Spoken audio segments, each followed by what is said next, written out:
I used to follow every trend. The viral workouts, the detox teas, the no-carb, no-fat, no-fun meal plans. Whatever was hot on TikTok or hyped by influencers, I was in. And for a while it felt exciting, like I was doing the right thing, like maybe this time I'd finally figure it all out. But the deeper I went, the more disconnected I became. From my energy, from my intuition, from my own body. I was doing everything they said was healthy, and yet I felt tired, stressed, hungry, lost. That's when it hit me. Maybe the problem wasn't me. Maybe the problem was trying to live someone else's version of health. So I did something radical in a world full of rules. I started listening to my body, and that single shift changed everything. 1. Trends made me distrust myself. Every wellness trend promised a better version of me if I just followed it perfectly. But the more rules I followed, the more anxious I became about doing it all right. 1 week it was fasting. Next week, 6 small meals a day. Then, don't eat after 6 p.m. Then, you must eat before 30 minutes after waking. It was exhausting. I realized I was constantly outsourcing my choices, asking the internet what I should eat, how I should move, how I should live, instead of asking myself how I actually felt. And that was the first red flag. If health makes you feel more confused, more afraid, and more judged, it's not health. 2. My body was giving me clues, I just wasn't listening. The truth is, your body talks to you all the time. Through energy, through mood, through sleep, through digestion, through cravings.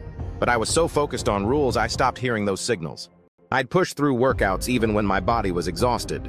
I'd ignore hunger because it wasn't time to eat. I'd blame myself for bloating instead of questioning the restriction. And once I stopped to listen, really listen, I realized my body wasn't fighting me. It was begging me to support it.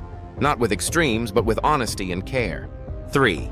I stopped forcing what didn't feel good. Once I gave myself permission to tune in, I let go of what didn't serve me. I stopped forcing workouts that left me drained instead of energized. I stopped eating health foods that upset my stomach just because they were trendy. I stopped drinking protein powders that made me gag. And I replaced them with what felt good to me.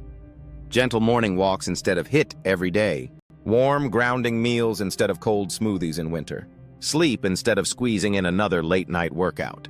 I trusted my lived experience over someone's highlight reel. And that's when I started feeling better in my body, not just about my body. I realized one size fits all doesn't fit me.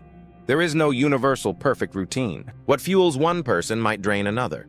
What works for your favorite wellness creator might do the opposite for your body. So I stopped copying and started customizing. I asked, what times of day do I feel most energized? What foods leave me feeling clear and satisfied? What movement feels joyful, not punishing? What rhythms make my life easier, not harder? This gave me back my agency. I became the expert of my own wellness, and that felt powerful. 5. I shifted from discipline to relationship. I used to think health meant discipline, that I had to force myself, fight cravings, push harder. But now I see it differently. Health is a relationship. With my body, with my mind, with my habits, with how I treat myself, especially on the hard days. And in any good relationship, there's communication. There's patience, there's respect.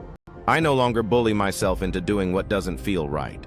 I support myself the way I'd support a loved one. And as it turns out, that's what actually leads to consistency. Not punishment, but partnership. 6. I trust progress over perfection. When I followed trends, I always felt behind, like I wasn't doing enough. Like I had to overhaul my life right now or it wouldn't count. But listening to my body taught me to go slower and go deeper. Now I focus on how I feel, not just how I look. Energy, not just aesthetics. Consistency, not intensity. I celebrate showing up. Drinking water. Stretching. Going to bed on time. Choosing meals that satisfy instead of deprive.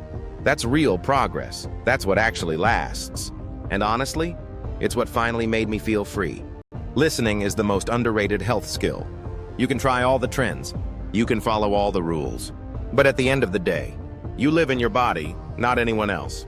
So how you feel matters more than how anything looks. And that's not just okay, that's wise. Because when I finally stopped following what everyone else was doing and started tuning into my own rhythms, needs, and truth, my health journey became mine. Not something I copied, not something I feared, but something I could trust. If this spoke to you, hit that like button and leave a comment below. What's one way you've started tuning into your body over trends? And don't forget to subscribe for more real, grounded wellness content. Because this space is for people who want to feel well, not just perform it. You don't need to be perfect. You don't need to keep up. You just need to listen. And every time you do, your body will meet you with truth, healing, and trust. One mindful choice at a time.